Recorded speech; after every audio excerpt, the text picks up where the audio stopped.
Il respire en effet comme un air de bande dessinée le soir de cette avant-première mondiale au Grand Rex des aventures de Tintin, le secret de la licorne. La poupe du navire a même été entièrement reconstituée devant l'entrée du cinéma. Des fans de Tintin surexcités, des invités d'honneur improbables et des journalistes du monde entier venus célébrer le plus aventurier des reporters. Mais tous ces fans sont-ils venus pour voir Tintin ou un certain Steven Spielberg, décidément toujours aussi proche et disponible pour son public?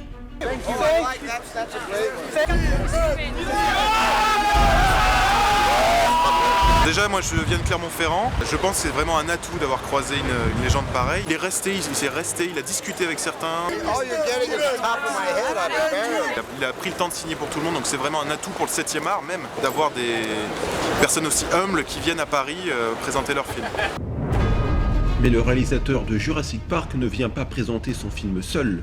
Kathleen Kennedy, sa productrice personnelle depuis maintenant plus de 30 ans, Gad Elmaleh qui interprète le personnage d'Omar Ben Salad, et bien sûr Jamie Bell incarnant Tintin étaient aussi au rendez-vous. Regarde ça. Les BD que j'ai reçus dans mon bureau ne comportaient aucune traduction. Mais je comprenais l'histoire sans vraiment connaître un mot de français car chaque image, chaque case qui racontait l'intrigue avait un style très cinématographique, par sa palette de couleurs, sa composition, ses personnages et leurs actions très expressives. La manière dont Hergé représentait ses personnages, c'était presque comme s'il exprimait 24 images en une seule case. C'était ça selon moi le génie d'Hergé. C'était un vrai film. Caraboudjan. Caraboudjan? Ça signifie quelque chose pour vous? Nom d'une pipe. Oh, C'est extraordinaire. qu'est-ce qu'il y a? Il y a une vente de chapeaux melon à moitié prix. Merci Monsieur Dupont, allons donc enquêter ce qu'en ont pensé les premiers spectateurs au monde à avoir assisté à la projection. Pourquoi cette question? Le film était très bien réalisé. C'est un très très beau film, techniquement parlant, parfait. Tous les détails dans les textures, les matières, enfin c'est vraiment super beau. Et c'est un film vraiment à voir, à conseiller.